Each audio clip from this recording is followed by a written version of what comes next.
My name is Samantha Clark, and I never thought the fight of my life would be against the man who raised me. I'm 30 years old, a paralegal in Dallas, and I've spent the last decade studying the law from the sidelines, always keeping my distance from the kind of ruthless courtroom theatrics my father thrived on. Edward Clark was famous here. People spoke his name with a mix of awe and fear, the kind of respect reserved for men who crushed anyone in their way.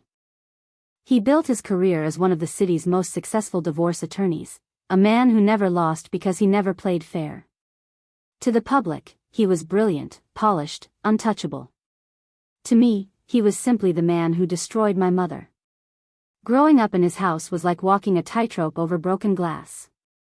Everything looked perfect from the outside: big house, manicured lawn, the image of a respectable family, but inside those walls, every detail of our lives was dictated by his moods. My mother, Diane, was the only softness in that house. She had a quiet strength, the kind that didn't need raised voices or threats to hold steady. I remember sitting at the dinner table while my father ranted about opposing counsel or about how my report card didn't meet his expectations. My mother would catch my eye across the table, and that look alone kept me from sinking. "Your father only wants what's best," she'd whisper later, though I could see the strain in her smile. Things fell apart for real when I was 16. I was supposed to meet my father at his office to pick up concert tickets he promised me. His secretary was away, and I knocked gently before pushing the door open. What I saw is burned into my memory: my father smoothing down his tie, and his assistant, barely older than me, scrambling to gather papers from the floor. They looked startled, but Edward's annoyance outweighed any shame. "Samantha, you should have waited outside." "We were just reviewing case files," he said, as if the lie would erase what I had seen. I went home and told my mother. She didn't cry, didn't scream. She only nodded, as if I had confirmed something she already carried inside. 2 weeks later, she filed for divorce. That was when I saw the side of my father the world never believed existed. He treated the divorce as war, not a separation.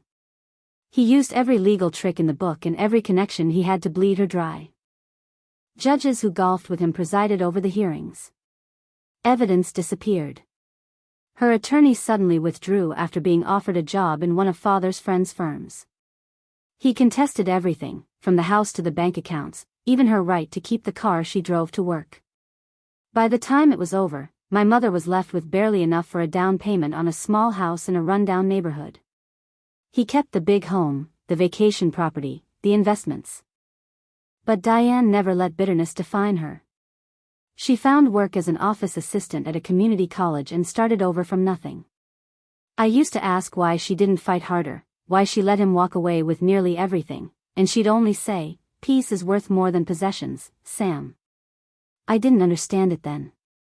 I only knew I hated him for what he did to her. After the divorce, my father married his assistant. He paraded her around the Dallas legal circuit like a trophy, proof that he always won.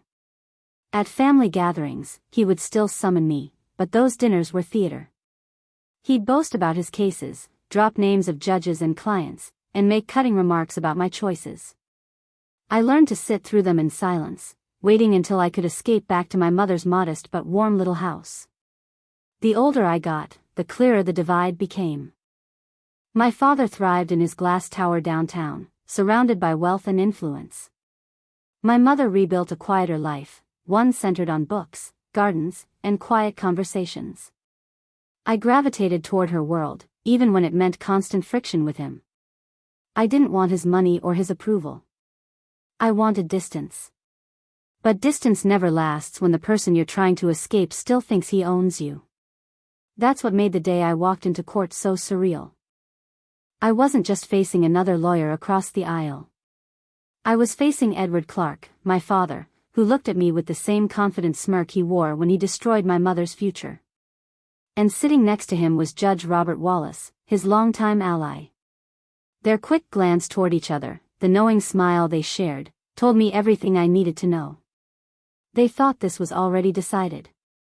But what they didn't know, what they could never imagine, was that 3 nights earlier, I had found something in my mother's old cedar chest. Something she had hidden away for decades. something that could change everything. After the divorce, I did everything I could to pull away from my father's shadow. When I was accepted at the University of Texas in Austin, I didn't hesitate. Moving away felt like a lifeline.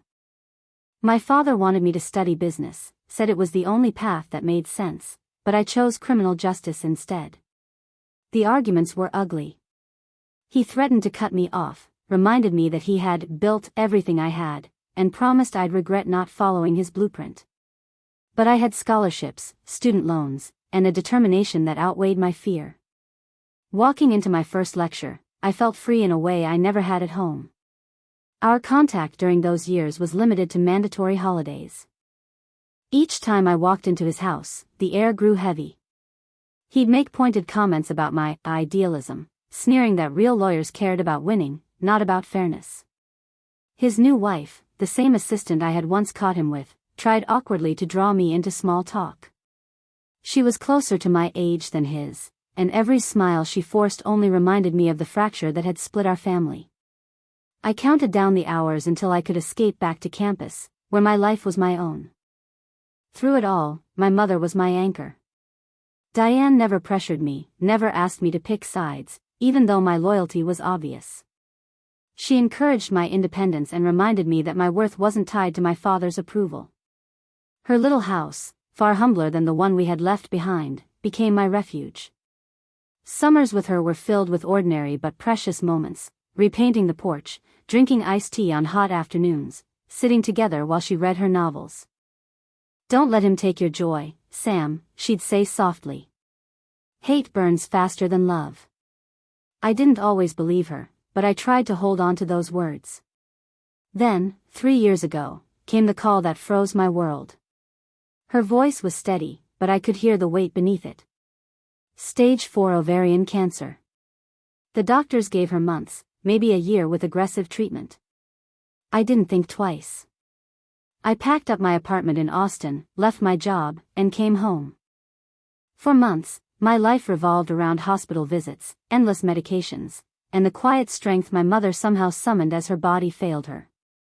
She was shrinking in front of me, yet her spirit only seemed to grow. We spent evenings on her porch, watching the sun drop behind the rooftops. She talked about forgiveness, about how anger was a chain too heavy to carry. Not once did she curse my father. He never called, never visited, never sent a card. Still, she told me, "Let it go, Sam. Living well is the only answer." I wanted to scream at her for excusing him, but she wasn't excusing, she was choosing peace. When the end came, it was quiet, almost gentle. I held her hand as her breath grew shallow, and in her final moments she whispered, "I had a good life, Sam. I had you." Those words carved themselves into me. She left me everything she had, the modest house, about $50,000 in savings, a small collection of heirlooms, and memories worth more than anything else. It wasn't much by my father's standards, but to me it was a treasure. It was proof that love could endure even when everything else had been stripped away. The funeral was held on a cloudy Saturday in March, the kind of day where the sky itself seemed heavy with sorrow. Friends and neighbors filled the small chapel to pay their respects. My mother had never been wealthy or powerful, but she had been loved. I stood near the front, shaking hands, accepting hugs, and trying not to collapse under the weight of loss that pressed into my chest. For a while, I could almost forget that Edward might show up at all. But just before the service began, he appeared. My father strode through the doors in a sharp black suit, perfectly pressed, his expression solemn in a way that seemed rehearsed. And beside him, of course, was his wife, the woman who had once been his assistant. They moved through the crowd offering handshakes, nodding politely, as if they were dignitaries at a formal event rather than strangers who had abandoned my mother in her final months. He came to me last. "Samantha," he said evenly, his voice stripped of warmth. "I'm sorry for your loss. Your mother was a good woman." For a moment, I simply nodded, unwilling to start a scene. But then he leaned closer, his words low enough for only me to hear. "We should talk about her estate soon. I have concerns about her state of mind near the end. Medication does strange things, you know." He slipped a business card into my hand before I could reply, and then moved on as if nothing had happened. I stood frozen, stunned not just by the audacity of his words but by the timing. My mother had barely been laid to rest, and already he was circling like a predator. Later that evening, when I looked down at his card still in my palm, I realized he had already begun laying the foundation to contest her will. 2 weeks later, I received formal notice. Diane's attorney, Harold James, had scheduled the reading at his small downtown office. I arrived early, sitting in the waiting area with my heart pounding, trying to steady myself. When my father walked in, he was accompanied by Gerald Burns, one of Dallas's most feared litigators. I had seen Burns in court before, sharp suit, sharper tongue, a reputation for bulldozing opponents into submission. Seeing him at my father's side told me everything about the battle that was about to begin. The reading itself was simple. Diane had left everything to me, the small house, her modest savings, her heirlooms. There were no surprises, no loopholes. The will had been signed, witnessed, and filed months before her diagnosis. Harold spoke with quiet confidence as he closed the folder. But my father wasn't finished.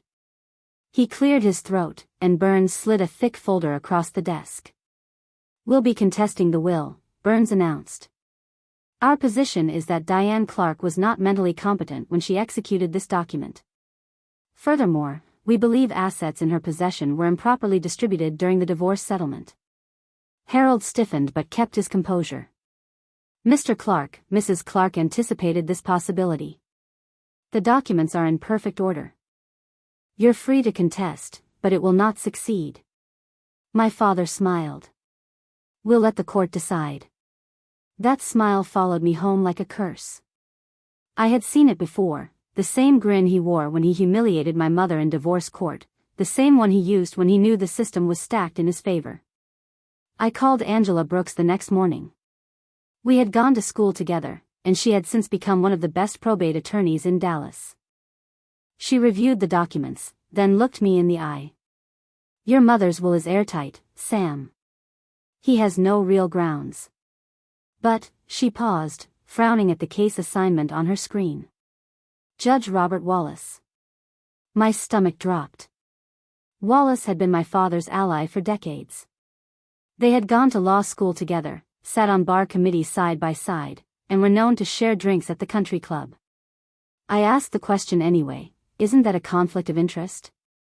Angela nodded grimly. "It should be. We'll file for recusal immediately, but don't expect him to step aside. Judges like Wallace don't give up control unless they're forced." She was right. At our first hearing, Wallace's bias was blatant. He interrupted Angela, dismissed evidence without review, and nodded along to every word Gerald Burns spoke. When Angela raised the issue of conflict, Wallace waved it away. "I assure this court of my impartiality," he said, his expression flat. Motion denied. From that point on, the case descended into something surreal. Every time Angela filed a motion, Wallace found a technical reason to deny it. Every time Burns filed one, it was granted without hesitation. Witnesses who had agreed to testify on my behalf suddenly backed out after receiving mysterious phone calls. Documents disappeared from the record only to reappear altered. Even conversations held in chambers seemed to leak to my father's team before we could act on them. It was like fighting in quicksand. The harder we struggled, the deeper we sank. Angela warned me that my father wasn't just fighting for money, he was fighting to erase my mother's memory, to prove he still had absolute control. I could feel it too, the way he watched me in the courtroom, not as a daughter, but as an enemy. By the third month, exhaustion settled into my bones. Legal fees mounted, hope dwindled, and every path forward seemed blocked. Late at night, I would sit in my mother's living room, staring at the walls she had decorated with thrift store finds and family photos, wondering how I could possibly win against a man who owned the system itself. I thought I had already lost. But fate had other plans. What I discovered in her house, hidden away where no one else would think to look, would change everything. The weeks that followed were some of the strangest I have ever lived through. Every time I entered the courtroom, it felt less like a place of justice and more like a stage play where the ending had been rehearsed long before I took my seat. Judge Robert Wallace presided like an actor who had already memorized his lines. His expression was stern, his tone clipped, but the favoritism was unmistakable. Whenever Gerald Burns, my father's shark of an attorney, stood to argue, Wallace leaned forward as though every word were scripture.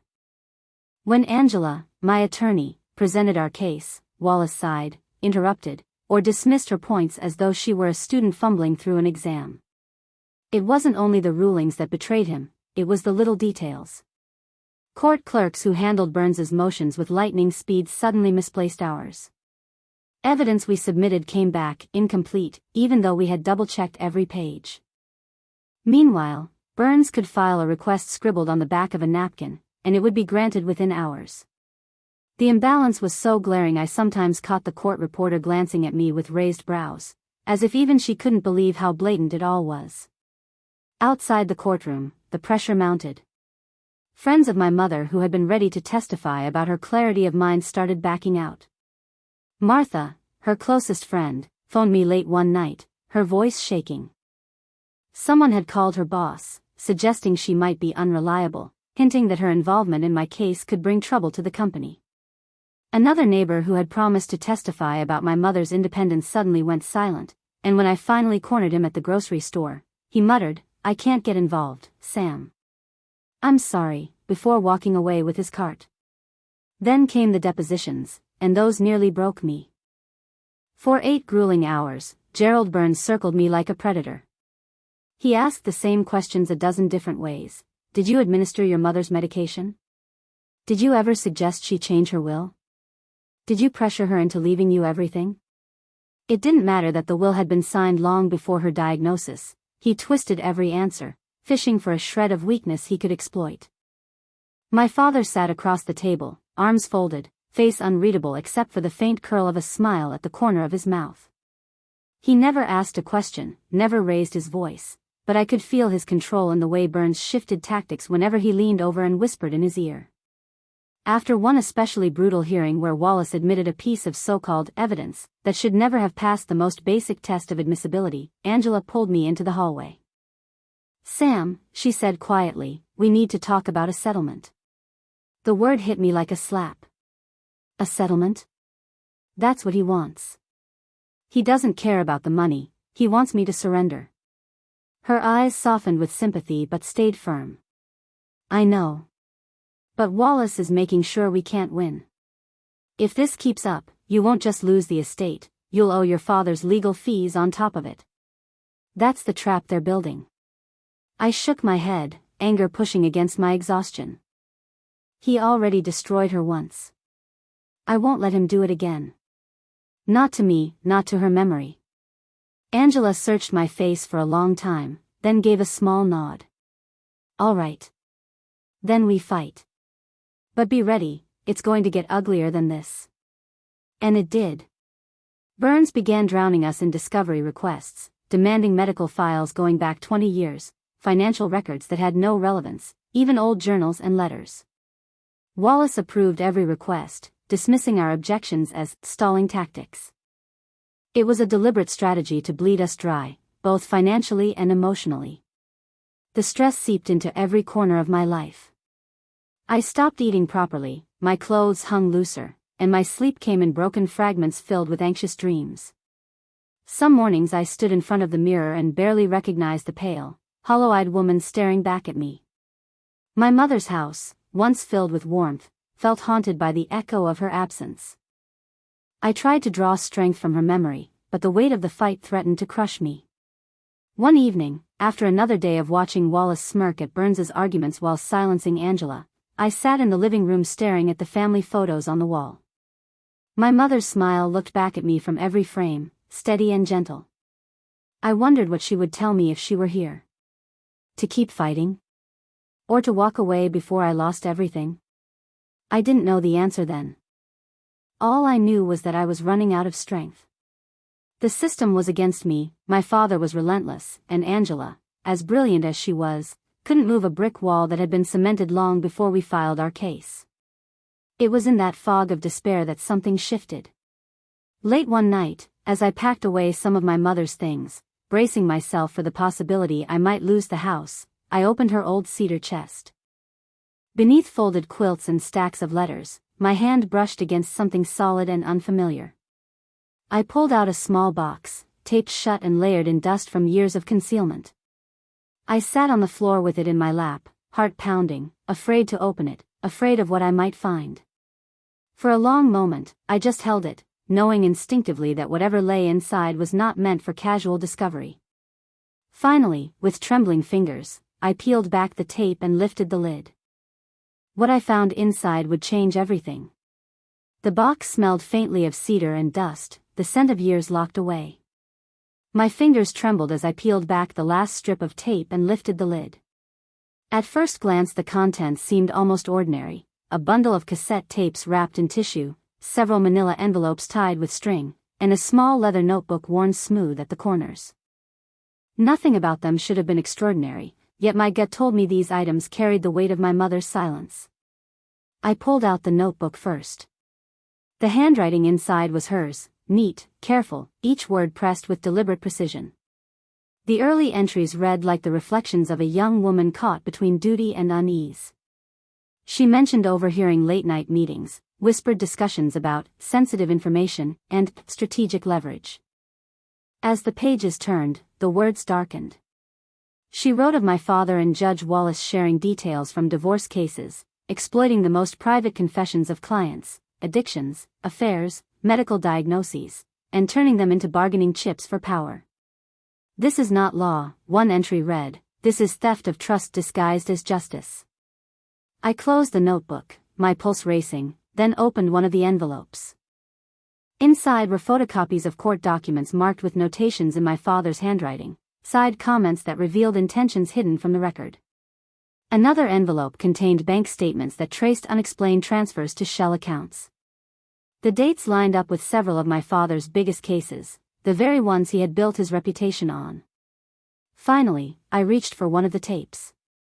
The clear casing was clouded with age, the label handwritten in faded ink, May 14, 1992. I found my mother's old cassette player in a box of electronics, dusted it off, and pressed play.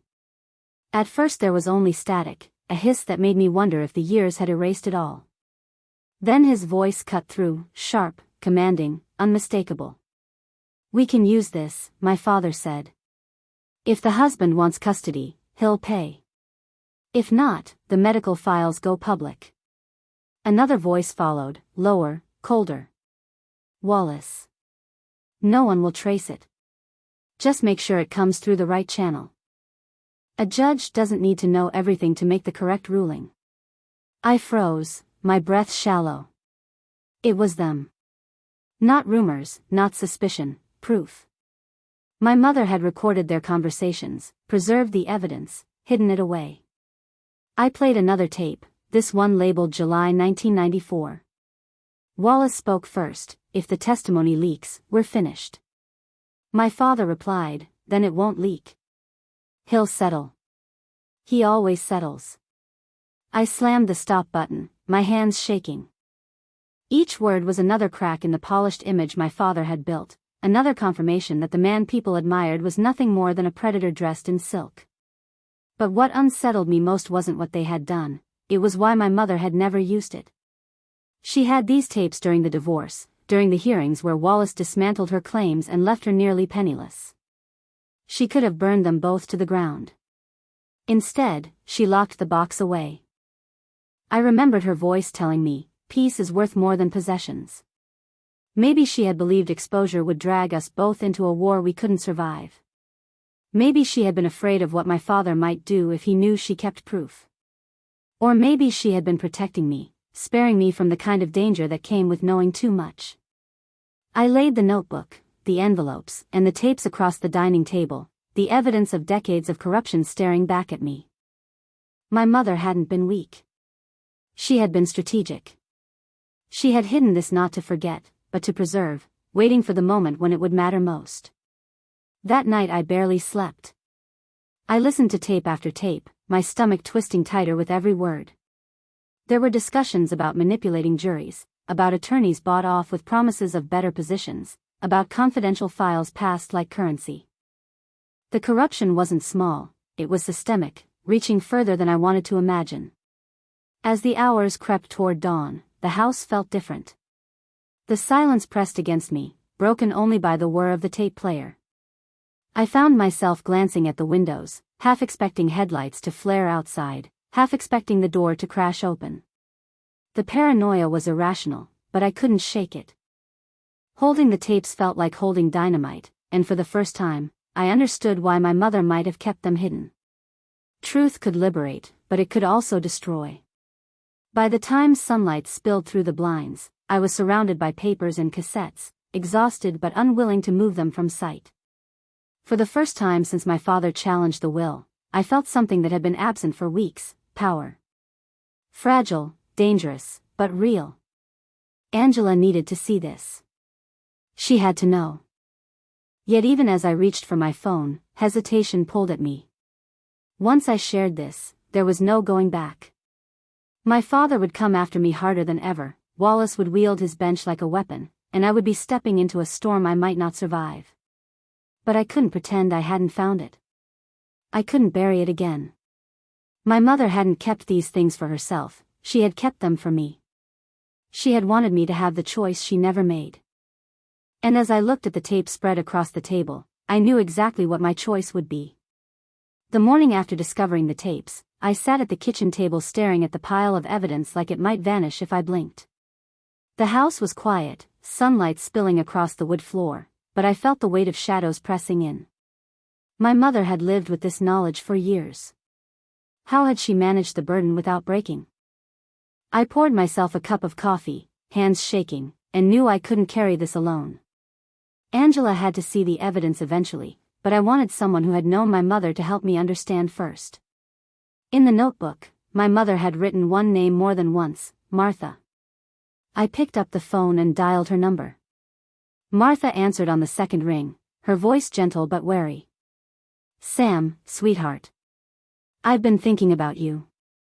I hesitated, unsure how much to reveal. "Martha, I found something in Mom's cedar chest. Notes, tapes, things about Dad and Judge Wallace. Did she ever talk to you about this?" Silence stretched, broken only by the faint rustle of papers on her end. Then she sighed. "She told me enough that I knew she was scared. But she never showed me proof. She said if anything ever happened to her, you'd need to know the truth." Her words hit me like a blow. She meant for me to find it. "Yes," Martha said softly. "Diane was strong, but she didn't want you burdened when you were too young. She kept it locked away because she knew Edward was dangerous. But Sam, if you're holding what I think you are, you need to be careful.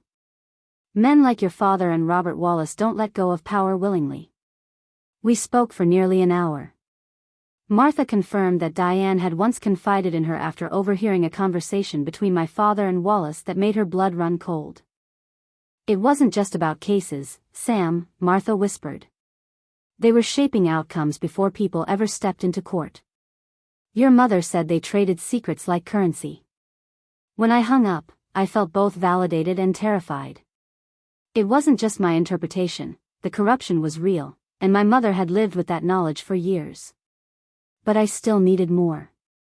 Among the papers in the envelopes was a business card for a man named Henry Collins, scribbled with the words "Trust him." My heart pounded as I dialed the number, half expecting it to be disconnected after all these years. To my surprise, a gravelly voice answered. "Collins speaking." "Mr. Collins, my name is Samantha Clark. I'm Diane's daughter." There was a pause, then a long breath. "I wondered when I might hear from you. Your mother told me one day you'd come looking." 2 days later, we met at a diner on the edge of town.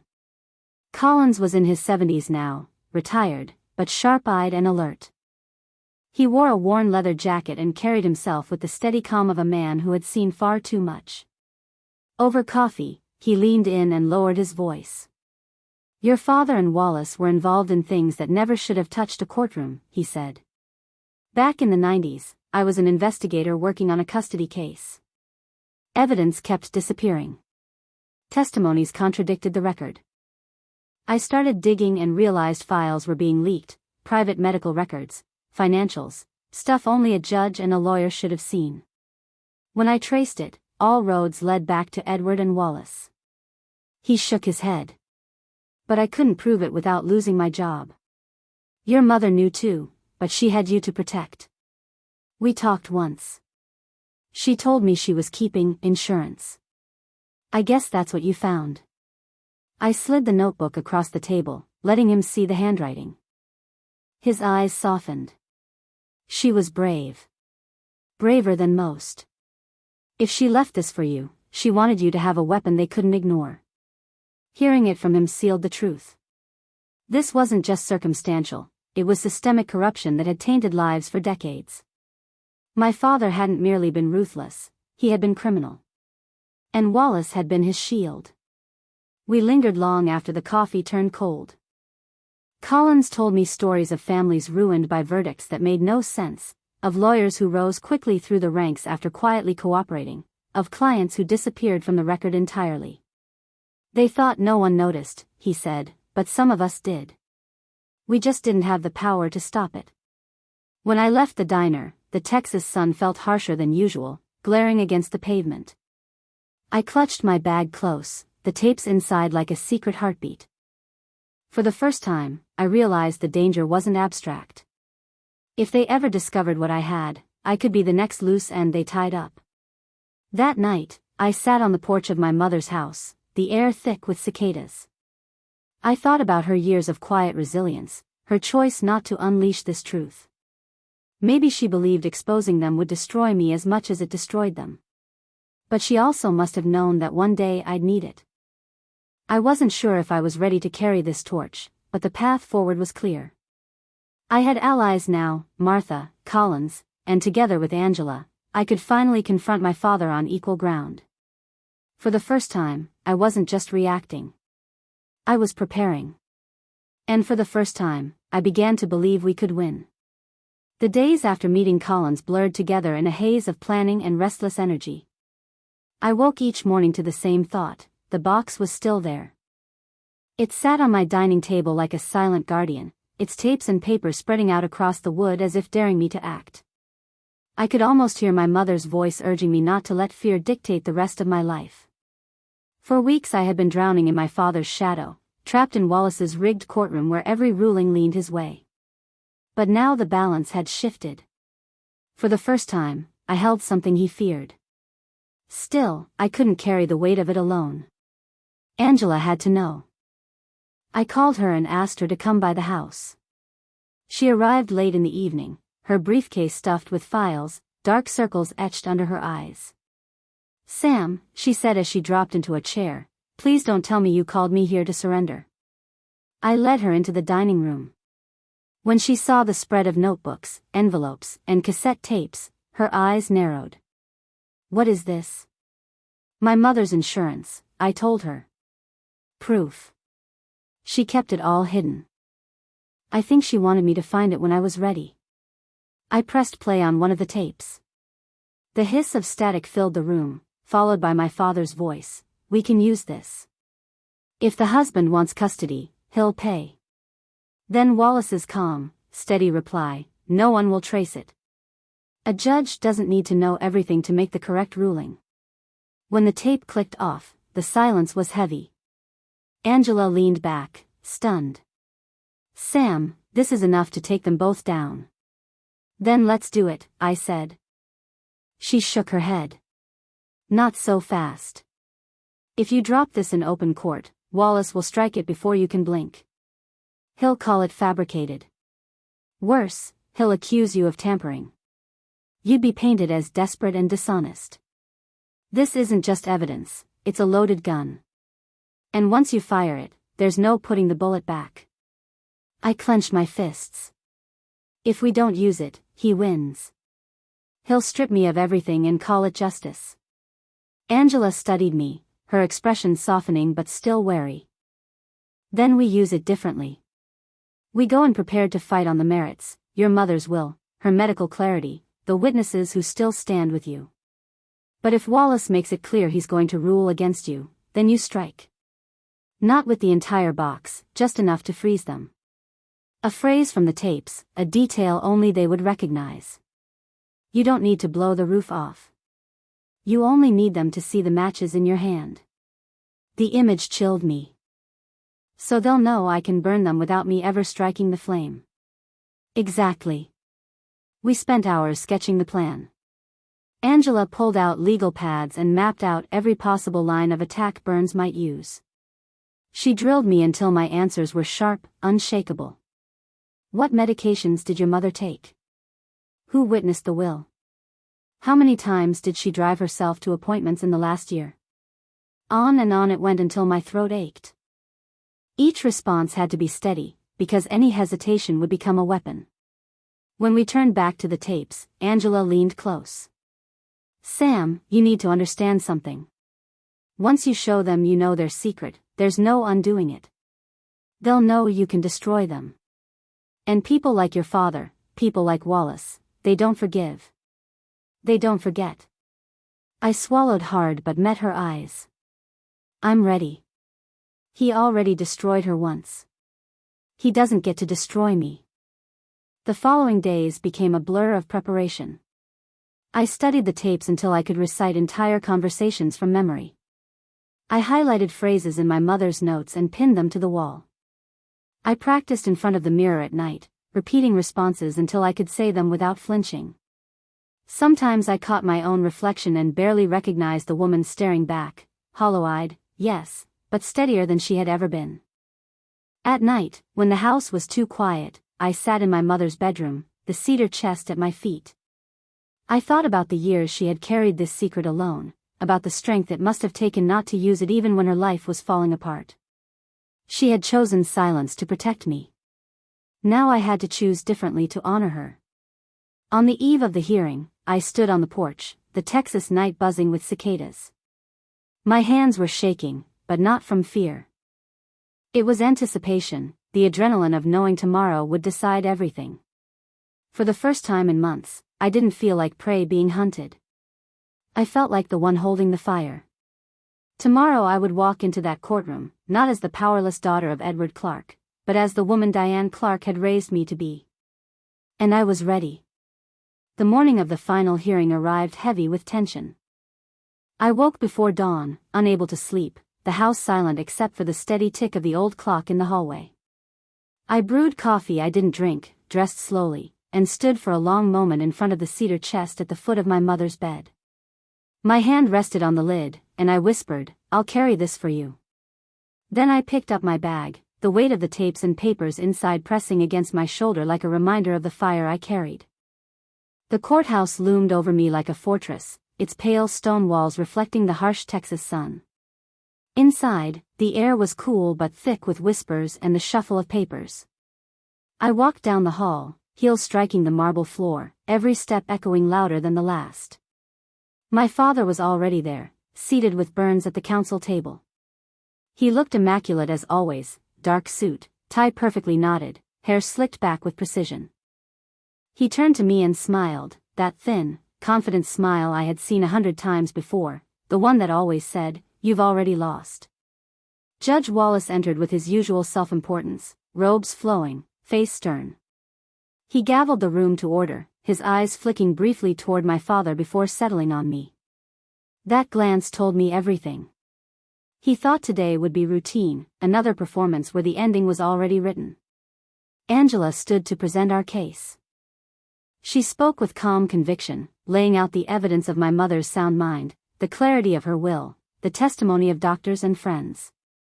I sat beside her, hands folded, trying to steady the thrum of my heart. Across the aisle, Burns scribbled notes, whispering to my father, smirking at every objection Wallace overruled. When it was their turn, Burns rose like a man stepping onto a stage. He paced before the bench, voice loud, confident, rehearsed. He painted my mother as frail and confused, her will as the product of pressure and manipulation. The daughter, he sneered, gesturing toward me, stood to gain everything and clearly influenced her mother's judgment in her final days. Wallace nodded along, interrupting Angela when she objected, sustaining Burns with barely concealed approval. Hours passed like this, every word twisted against me, every piece of evidence dismissed. By mid-afternoon, Wallace leaned forward, preparing to rule.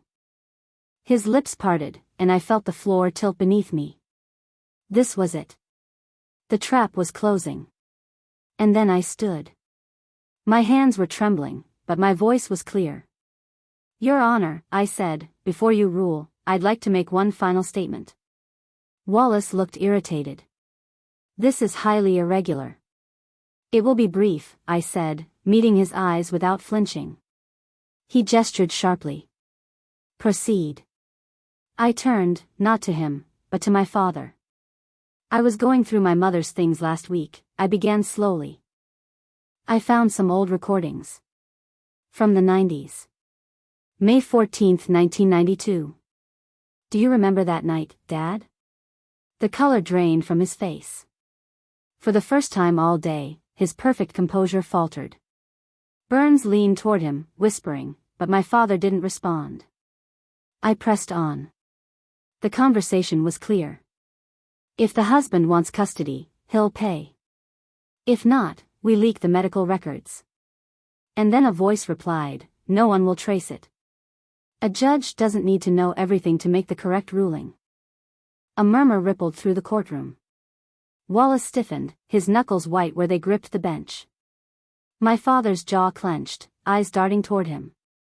Burns sat frozen, his pen motionless above the paper.